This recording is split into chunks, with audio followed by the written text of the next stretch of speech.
The abstract reasoning subtest can often feel like it's really hit or miss. Either you get the pattern or you don't.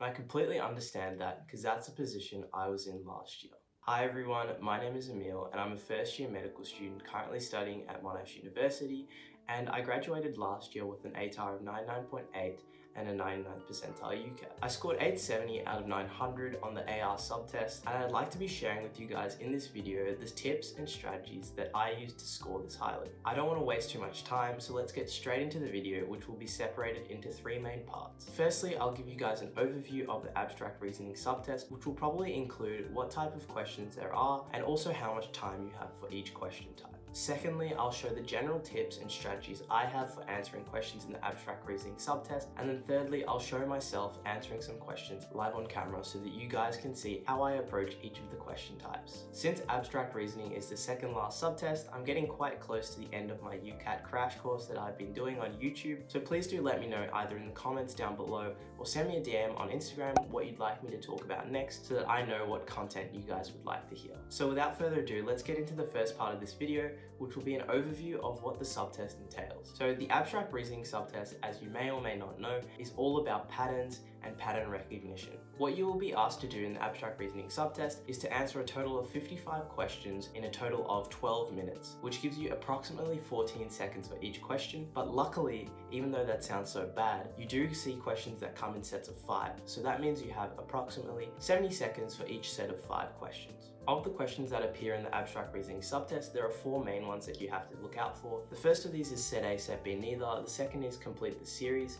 The third is complete the statement. And then the fourth one is similar to set A, set B, neither, but it's which one belongs to. Although there are 4 question types, they all revolve around the same skill, which is essentially discerning a pattern from a difficult stimulus. The patterns that come up in AR can be anything from color, shape, intersections, type of shape, number of sides, to be other harder things like right angles and conditional patterns as well. However, when you do questions, you'll definitely get more and more familiar with the type of patterns that come up in AR, and they'll be easier and easier to find. The patterns in set A and set B are also usually related. So for set A, it could be that there are an even number of intersections, but then in set B, it could be just that there are an odd number of intersections. That would be a very easy pattern, but it's also quite simple to get an idea of what the similarities are between set A and set B. So now that we have an overview of the abstract reasoning subtest, I'll go into my general tips for answering questions, so hopefully you'll have an idea of how I went about answering these questions. So the first main tip I have for this subtest is that you need to familiarize yourself with the common patterns that occur. Now, there are many mnemonics that people use. I've heard of scans, casinos, and carts. I think I'll put them up on the screen now. But these ones are the common ones that tell you some of the patterns that you need to be looking out for in the abstract reasoning subtest. What's good about familiarizing yourself with the common patterns is that you'll be more likely to find them when you see them on the test, and then secondly, if you ever get stuck, you know you can move through the patterns systematically so that you can hopefully find the pattern that you're looking for.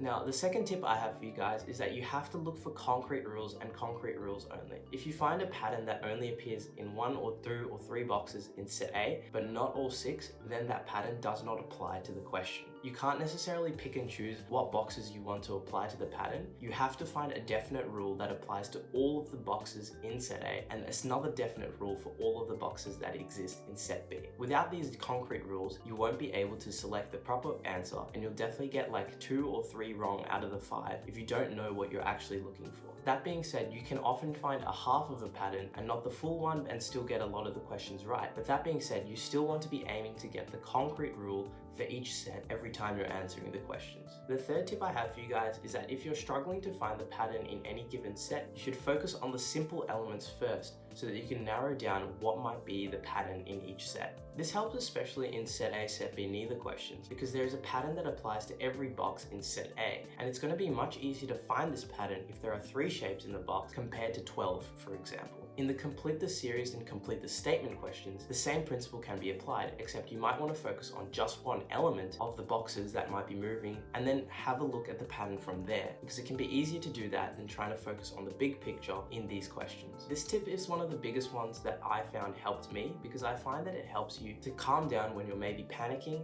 and it lets you to focus on something methodically when the abstract reasoning subtest can sometimes be a bit chaotic. Now, the fourth tip I have is one that's more to do with the timing of the test itself than with the actual questions. And what this tip is that you should be very careful to only spend a maximum of 40 to 50 seconds trying to discern any pattern in abstract reasoning. If you spend any longer than that, you run the risk of not being able to select the questions and cutting off the time you have to answer or look for other patterns in the subtest. Since there's such a high volume of questions in the abstract reasoning subtest, it's really important that you're answering every question and that you're not worrying about sort of getting every question perfect, but rather that you're getting as many questions right as you can. That's why I say you should keep a maximum of 40 to 50 seconds to look at the pattern in a set A, set B question. And if you don't get the pattern in that time, you should just cut your losses, guess and flag, and move on from that question and move to another set which you might be more likely to actually get. The fifth tip I have is one for the preparation for this subtest in general, and it's that you should compile a pattern document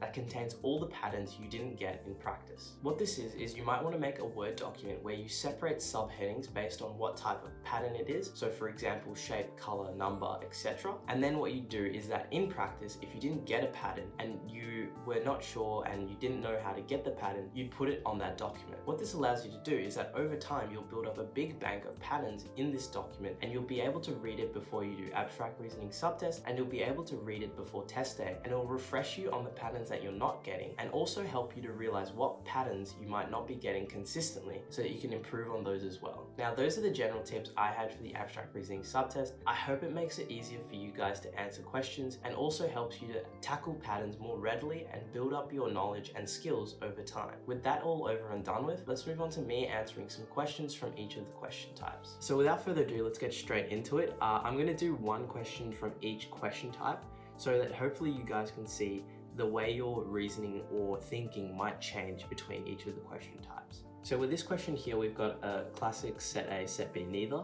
There's a specific pattern I'm looking for in set A, and there's a specific pattern I'm looking for in set B.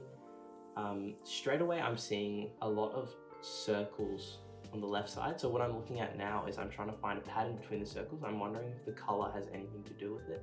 I'm looking at the simplest two boxes, which is this top one and this one. And I see that they both have curved sides, not necessarily two curved sides, but curved sides. And that's leading me to believe that set A, the pattern might be just that there's curved sides. I don't know if there's anything else, but for example, if this were a test, I'd actually just select this here. I'd stop here and move on. And in set B, I'm seeing that there are no curved sides. I don't really notice anything with the color to do with the black or white. Because of that, I'm gonna just go with set A is curved sides and set B has flat sides. So with these answers, I'm gonna select for this one, it'll be A obviously, B, this one would be neither because it has both flat and curved sides. This one would be A. I'm just thinking if there's a flat side there, but there isn't. And this one would also be neither. So as you can see, that one wasn't too hard in my opinion, but sometimes the patterns can vary a lot in difficulty in the abstract reasoning subtest. I'll move on to the next question type, which will be completing the series, I believe. So in completing the series questions, I think it's really helpful to first focus on just one element of the pattern. So what I'm going to do is I'm going to look at what happens to this white circle. And I can see that the white circle moves one across each time. And now I'm going to focus on the white rectangle, for example. And since I know the white circle moves one across each time, I know that it must be either B or C, because it can't be D or A. Now the thing I'm going to look at next is this white square. The white square goes from here, stays here twice here. Leads me to believe it would probably be in point C. But also what I'm going to do is I'm going to look at these other black elements here, and I see that they just move forwards and backwards. So it would be C, I think. The other thing I might check if I wanted to be really, really careful is I look at this black square and I see that it goes from top to bottom twice and then top again. That doesn't necessarily give me that much of a pattern. I'm going to check this black circle. It goes one across each time. So it would probably be in the bottom, and that means C is probably right. So now this is a complete the statement question. And with these ones, I also like to do that whole element looking strategy. Looking at the arrows, I see that each of them just flip sides. So with this one, I'm going to be looking at an arrow pointing up, an arrow pointing down, an arrow pointing left. So this one would probably have to be, it can't be A, it would have to be B or C or D. So straight away, I've eliminated option A. Now I'm going to look at what happens to this triangle in the middle. And I see that the triangle expands and then the square goes inside of it. And then there's another smaller black triangle. So what I'm going to look at now is what happened to this trapezoid, and I assume it probably becomes bigger, and then there'd be a circle inside with a different colored trapezoid, which leads me to think it's D. It wouldn't be B because the trapezoid is, actually it would be B because the triangle is flipped, so it would be B.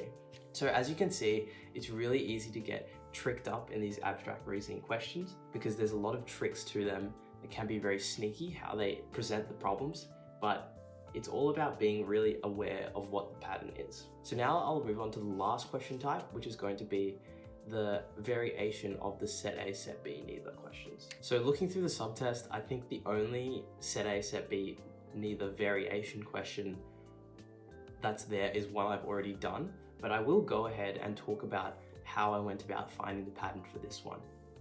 So in this question, I was looking at set A and set B, and again, what I did was I focused on the simplest boxes. So I was looking at this box here in set A, and then the box directly adjacent to it, this one in set A as well. And what I saw was that there was a black square and a black square at the end, and there was also a black square and black square at the end here. But then looking at the circles, I saw that these circles were shaded in, and this one was white, and then there was an intersection. Then looking at other patterns, other boxes, I had like an idea of what I was looking for, and then I saw that this one with this gray circle, there was no intersection, split or branching. And then with this white one, I saw that there was branching. So that led me to believe that the pattern was that there would be branching if it was a white circle and no branching if it was a gray circle. And that fit with all of the boxes here. Then looking in set B, I saw that it was the other way around. So if there was a gray circle, it would branch, and then if it was a white circle, it would go straight down. So answering these questions, it's nice to look at each of the patterns and then be really, really careful. Once you know the rule, it's honestly not that hard to get these answers. So looking at this one, belongs to set A, that would be A. And then the next one, which of the following test shapes belongs to set B? That would be gray equals split, white equals no split. That would be A again, it looks like. Which of the following belongs in set A?